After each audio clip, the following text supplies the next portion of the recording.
ਥਾਂ ਨੂੰ ਤੇਲ ਦਿੰਦਾ 40 ਰੁਪਏ ਲੀਟਰ ਦਿੰਦਾ ਯਾਰ। ਅੱਛਾ ਹੁਣ ਉਹ ਦਿੰਦਾ 150 ਰੁਪਏ ਲੀਟਰ।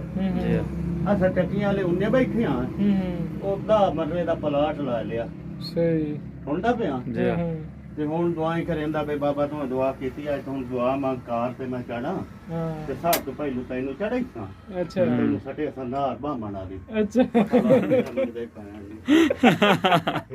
ਨਾਰੇ ਸੱਟੇ ਨਾਲ ਦੁਆ ਕਰੋ। ਨਹੀਂ ਨਾ ਰਸਟੇ ਸੀ ਨਾਲ ਆਪ ਹੀ ਤਾਂ ਬਈ ਸੀ। ਤੂੰ ਆਖ ਭਾਈ ਦੁਆ ਕਰ ਮੈਂ ਤੈਨੂੰ ਖੈਰ ਹੀ ਕਰੇ ਸਾਂ ਸਾਰਾ ਕੁਝ ਕਰੇ ਸਾਂ ਲੇਕਿਨ ਆ ਰਹੇ ਨਾ ਅਖੇ ਕਾਰ ਸਮਾਇ ਆ ਰਹੇ ਜਾਂਦਾ ਕਰੇ ਬਸ ਅੱਲਾਹ ਸਾਜੇ ਸੇ ਰਿਜ਼ਲਟ ਆ ਰਿਹਾ। ਇਹ ਜੇ ਲਚਾਲ ਪਵੇ ਹੋਲੇ ਬਣਾਵੇਂ ਹਾਲੇ ਮੋਬਾਈਲ ਰੱਖ ਜਾ ਇੱਥੇ ਜੇ ਕਿਧਰੋਂ ਬਣਾਵਾ ਹੈ ਓਏ ਇੱਥੇ ਜ਼ਬਰਦਸਤ ਆ ਚੱਲ ਉਹ ਵੀ ਬਲੇ ਇਥਾਂ ਹੀ ਰੱਖ ਜਾ ਮੋਬਾਈਲ ਇੱਕ ਤੂੰ ਨਹੀਂ ਨਾ ਚੱਲਣਾ ਬਾਬਾ ਤੂੰ ਟੈਨਸ਼ਨ ਨਾ ਲੈ ਆ ਜਾ ਮੈਂ ਟਾਪ ਛੱਡ ਦੇ ਸਾਂ ਨਹੀਂ ਤੂੰ ਵੀ ਆ ਇਹ ਇੰਜਣ ਭਾਰ ਹੈ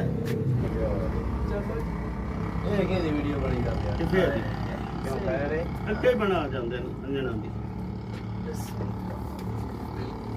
ਇਹ ਗੱਲ ਹੈ ਹੋਰ ਹੀ ਹੱਥੀ ਨਹੀਂ ਨਿਕਲਦੇ ਛਿੱਕੋ ਮੋਢੇ ਚੱਕ ਮੈਨੂੰ ਹੀ ਆਮੰਦੇ ਮਾਈ ਛੇ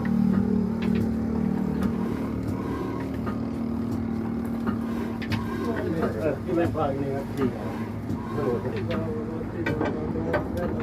ਚੱਲ ਆ ਜਾ ਉੱਠ ਆ ਜਾ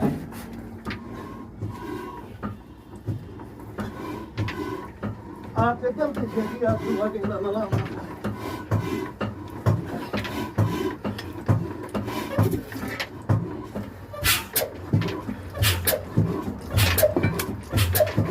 बड़ी मेहरबानी उस्ताद जी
ਚੱਕੀ ਤੇ ਬਾਈਕ ਚੜਨੇ ਆ